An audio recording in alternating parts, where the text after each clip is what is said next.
కాకినాడ జిల్లా తాళరేవు మండలం కోరంగి పంచాయతీ పెద్దబొడ్డు వెంకటాయిపాలెం గ్రామంలో కలుషిత జలాల కారణంగా పలువురు అస్తవ్యస్తకు గురయ్యారు. రొయ్యల ప్రాసెసింగ్ ప్లాంట్ల నుంచి వ్యర్థ జలాలను పంట కాలువలోకి విడుదల చేయడంతో గ్రామంలో వాంతులు, విరోచనాల సమస్యలు పెరిగాయి. సుమారు 30 మంది వివిధ ఆసుపత్రుల్లో చికిత్స పొందుతున్నారు. గ్రామస్తులు దేవి ఫిషరీస్ కంపెనీ వద్ద ఆందోళన చేపట్టి బాధ్యులపై కఠిన చర్యలు తీసుకోవాలని డిమాండ్ చేశారు. ఎంపీటీసీ పాలెపు పోషియ గ్రామ పెద్దలు అధికారుల తక్షణ జోక్యం కోరారు. చర్యలు లేకపోతే ఉద్యమం చేపడతామని హెచ్చరించారు.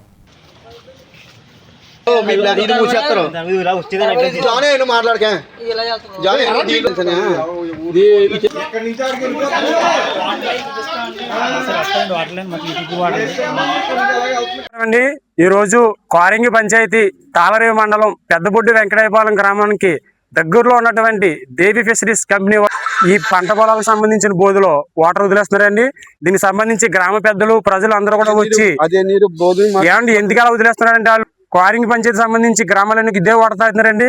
దయించి మేము అధికారులు కూడా చెప్పడం జరిగింది. గత 2-3 సంవత్సరాలు కూడా పక్కదో పెడుతున్నారు. దయచేసి ఈసారి ఈ సమస్య కానీ మళ్ళీ రిపీట్ అయితే మా గ్రామ పెద్దలు ప్రజలందరూ కలిసి ఈ యొక్క కంపెనీ దగ్గరకు వచ్చిన ధర్నా కూడా చేస్తామని చెప్తున్నాం. ఇంకోటి ఏంటంటే ముఖ్యంగా ఇరిగేషన్ డిపార్ట్మెంట్ వారు, పంచాయతీ సెక్రటరీ వారు కూడా చర్య తీసుకుని ఈ మళ్ళా రిపీట్ కాకుండా చేస్తారని మనస్ఫూర్తిగా కోరుకుంటున్నాం. వాళ్ళు యూట్యూబ్ ట్యాంకుల నుంచి పొల్యూషన్ వాటర్ బయట పంపించుకోవాలి. వాళ్ళు ఏం చేస్తున్నారంటే మా గ్రామానికి వాటర్ అయితే ఏంటంటే చాలా ఓపెనింగ్ గా అక్కడ దేవి ఫిషరీస్ అని ఇక్కడ లిమిటెడ్ కంపెనీ వర్క్ జరుగుతుంది. అయితే కంపెనీలో చాలా ఓపెనింగ్ గా బయటకు పైపులు వదిలేశారు. పొల్యూషన్ డిపార్ట్మెంట్ కానీ, పంచాయతీ సంబంధించిన అధికారులు కానీ, ఇంకా ఇరిగేషన్ సంబంధించిన మా ప్లాంట్ నుంచి కాదని చెప్తున్నారు. వాళ్ళు ప్లాంట్ అని చెప్పేసి మేము వెళ్ళి అడిగితే వాళ్ళు కాదని చెప్తున్నారు. అక్కడ పైపులు కూడా ఓపెనింగ్ ఉన్నాయి, చూపించండి మీరు.